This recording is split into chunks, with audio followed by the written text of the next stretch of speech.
عثمان بن عفان نے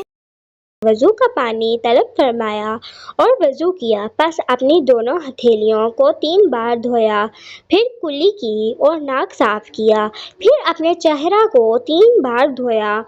پھر اپنے دائیں ہاتھ کو 3 بار کہنی تک دھویا، پھر بائیں ہاتھ کو کہنی تک 3 بار دھویا، پھر اپنے سر کا مسح کیا، پھر اپنے دائیں پاؤں کو ٹخنوں تک 3 بار دھویا، پھر اسی طرح بائیں پاؤں کو دھویا، پھر فرمایا، میں نے رسول اللہ صلی اللہ علیہ وآلہ وسلم کو دیکھا کہ آپ صلی اللہ علیہ وآلہ وسلم نے وضو فرمایا میرے اس وضو کی طرح، پھر رسول اللہ صلی اللہ علیہ وآلہ وسلم نے فرمایا، جس نے میرے اس وضو کی طرح وضو کیا، پھر کھڑا ہوا اور 2 رکعتیں